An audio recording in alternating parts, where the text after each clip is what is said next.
Tyson Fury promoter Frank Warren suggests that Anthony Joshua wait for the winner of Wilder Fury 2 and don't take any other fights in the meantime. What up, Fight World? It's your boy Ego, and I'm back with some more boxing. Make sure you smash the like button. Also subscribe to the channel for the latest and greatest in boxing.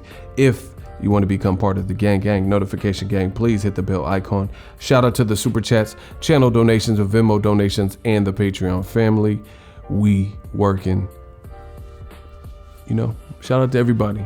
Had a great time at the tank fight in Atlanta. Your boy is back. Sign up for ESPN Plus below using my link. It definitely helps the channel. Now, Frank Warren, he made a suggestion for a guy who's not his fighter, but a guy who allegedly wants to fight his fighter, Tyson Fury, and that was a message to Anthony Joshua. This is what Frank Warren had to say. Everybody knows, referring to, Joshua's vulnerability, and he thinks that the winner of the Wilder Fury 2 fight will be a huge fight for Joshua.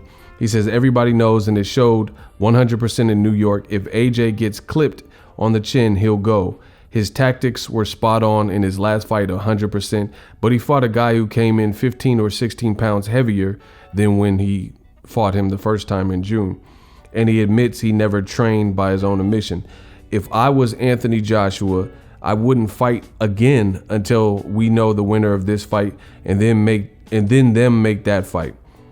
I'd let them strip me of my titles and not fight anybody until the big one. The one thing about Kubrat Pulev, he can whack. Usyk is a small guy, 32 years of age, and a good boxer. So I would say I want to fight the winner of Wilder Fury, get all the parties together, work something out, maybe some step aside money. That's what I would do, because that's what the public wants. They want to know who is number one.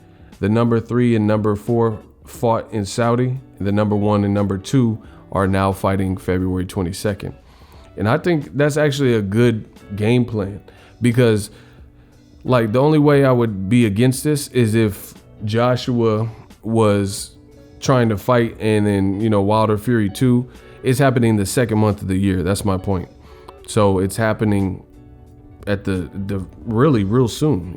It's happening. They already have tickets on sale, selling well, things like that. So you only have to wait till the end of February to get an outcome of that particular fight.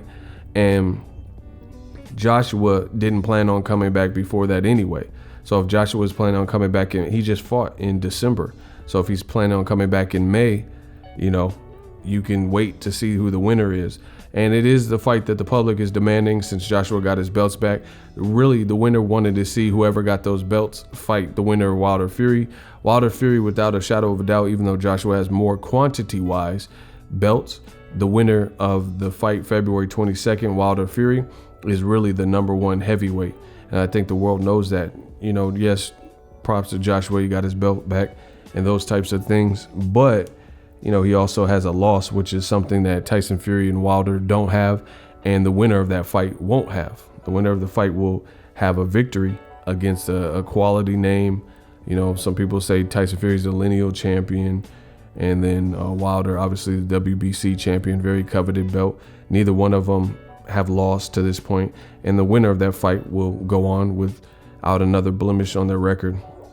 And this is an important fight for the division. I think the ticket sales are showing that. The demand for the fight is showing that.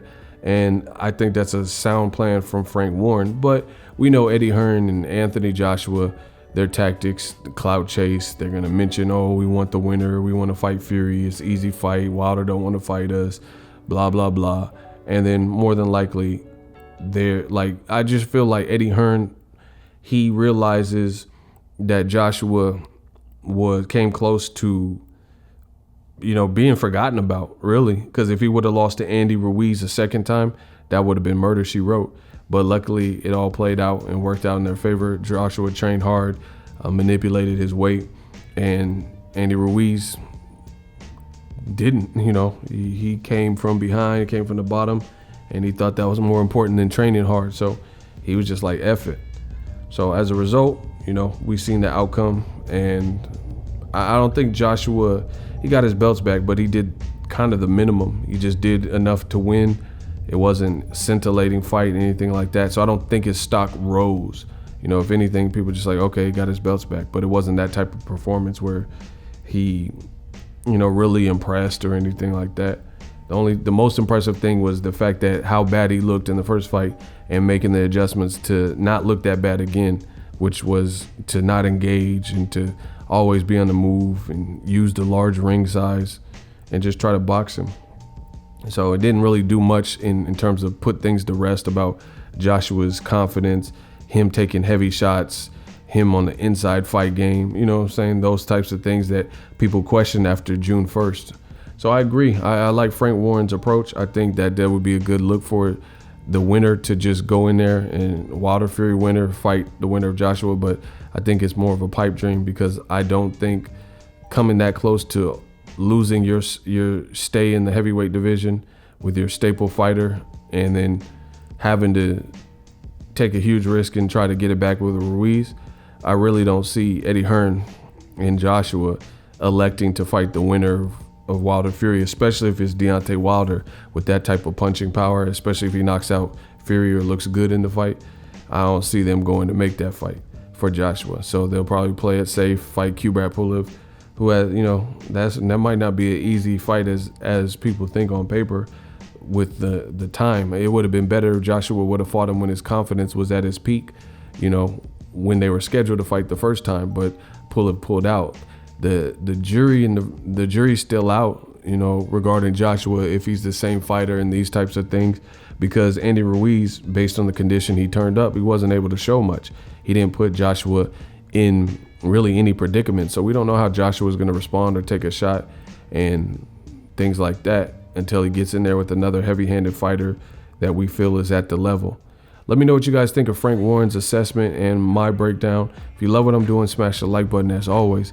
Hate, comment, and subscribe. Till next video, is Ego signing off. So if you enjoyed this video and want more content like this on the channel, you can show your appreciation by going to the PayPal donate button or the YouTube support button, and you can donate any amount that you feel is equivalent to the value of this video. Much more to come. Thank you guys for your support. Boxing Ego, the future of boxing.